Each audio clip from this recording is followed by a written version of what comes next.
Rangers Football Club is standing at the edge of a new era. After weeks of speculation, behind-the-scenes negotiations, and mounting anticipation, the takeover has finally been confirmed, and the implications are nothing short of monumental. This isn't just a change in ownership, it's a statement of intent, a bold declaration that the status quo is no longer enough. The new regime arrives with deep pockets, sharper vision, and an unapologetic ambition to return Rangers to the pinnacle of Scottish and European football. From transfer strategy to infrastructure, from boardroom decisions to the heartbeat of the dressing room, everything is now up for evolution. The future of the club is no longer being quietly debated, it's being reshaped in real time. So what's changing, who's involved, and what does this mean for the club, its fans, and its fierce rivals? The answers may just redefine Rangers for a generation. Let's break it down, along with all the other Rangers news from the last 24 hours.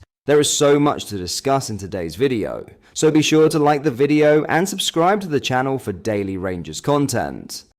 But first, Croatia boss Zlatko Dalic has revealed Rangers target Luka Modric wants to stay and play in Europe rather than move to the USA. The veteran playmaker was released by Real Madrid and was linked with a move to Ibrox if the Spanish Giants' ex-assistant manager, Davide Ancelotti, got the Rangers job. Modric has been tipped to go to the MLS to end his career, with the 186 times capped legend turning 40 in September. However, his national team manager Dalic thinks he will stay in Europe. He said, "Luka will decide for himself. He has a lot of calls and offers. There is no need to rush anywhere. He needs to see and think about what is best for him and his family. It is important to us that he remains available to the national team, and I know his goal is to qualify for the World Cup. I am convinced that he will make the right decision, that he will be ready for both the club and the national team. Luka is a great example for everyone. Of course, it would be great if he remained at the highest European level, played strong matches and played in European competition. And I know that is also his first choice."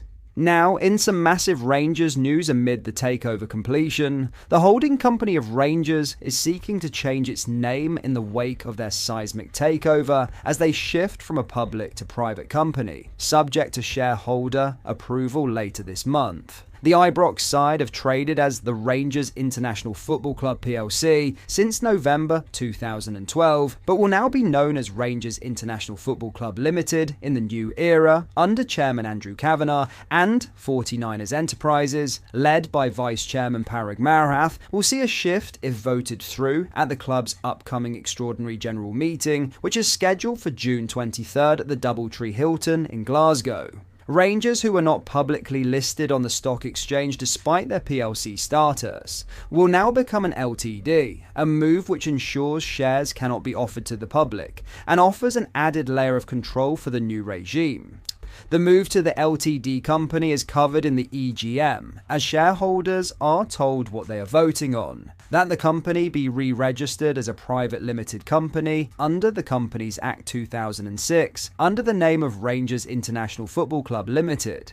That, with effect from the company's re-registration as a private company, the Articles of Association appended to this general meeting notice the new articles be approved and adopted as the new Articles of Association of the company in substitution for, and to the entire exclusion of, the existing Articles of Association of the company. The ordinary resolutions are covered by the big announcement on Friday, which covers the allotment of nominal shares, the price which has been the price set in recent years to directors investing in Ibrox. It's a new era at the club with 9 appointments to the new look board, with Kavanagh and Marath leading the way. Patrick Stewart, Eugene Chenoa, Andrew Clayton, Mark Tarber, Fraser Thornton, John Halstead and George Taylor are the 7 others who will play key roles.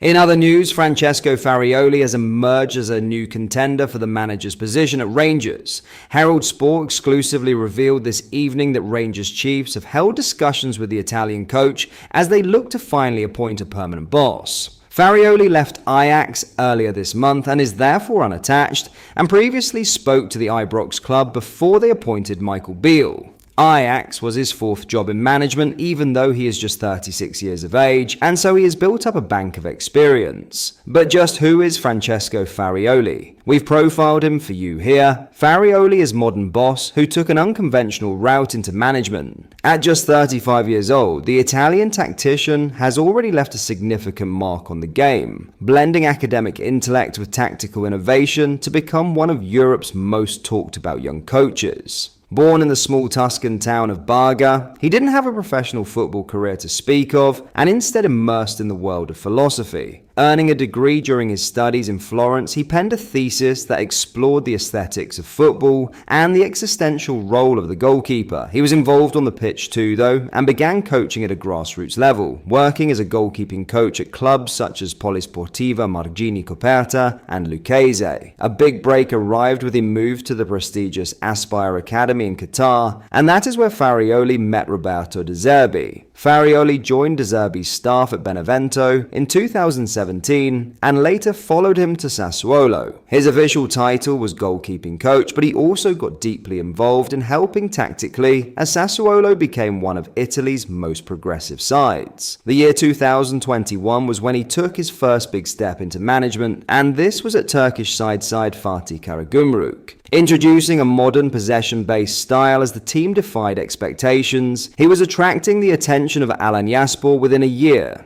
An aggressive high press with dynamic play meant Alanyaspor were now dominating games, having previously been merely trying to survive in the league. Farioli managed to finish a fifth in the Super League and reached the semi-finals of the Turkish Cup, and left the club over halfway through the following season with 6 wins, 7 draws, and 9 losses. It is interesting to note that Rangers spoke to him about their vacancy months before his exit. By now, Farioli had made a name for himself across Europe, and French side Nice came calling in the summer of 2023. He once again implements a progressive style. His Nice side combined defensive solidity with intelligent risk-averse possession. At one point in the 2023-24 season, they had the best defensive record in France, while still building play from the back with patience and precision. Nice briefly challenged PSG at the top of League One, and after a slight dip later in the season, finished 5th. This was another spell which only lasted a year, as the lure of Ajax came in the summer of 2024. He inherited a squad in transition after a disappointing Eredivisie campaign, and the pressure was immediate. He had a quick impact after their disappointments the previous campaign, and they were leading the Eredivisie as late as March. Farioli's tactics were yet again being praised as he continued to stick to his philosophies. However, a heartbreaking collapse saw them surrender the title in dramatic fashion. A poor run of results in April saw their 9-point lead vanish, and they finished second to PSV Eindhoven by a single point. Farioli resigned this month, citing difference with the power brokers. Speaking about his future, he said, "There's a lot of speculation, a lot of rumors, but I do want to get back into coaching. Just like it was with Ajax, I don't care about the brand or the size of the club. What matters to me is how things are done, and last summer, Ajax was exactly what I was looking for. It was the right step for my career, and now we'll see what comes next. We'll see if and when that opportunity arrives." But that is all for today's video. Thank you for watching. I hope you did enjoy. If you did, please drop a like on the video and subscribe to the channel for daily Rangers content. We post all the latest Rangers news every single day, so make sure you join our fast-growing community so you never miss out. Thank you. I'll see you in the next video.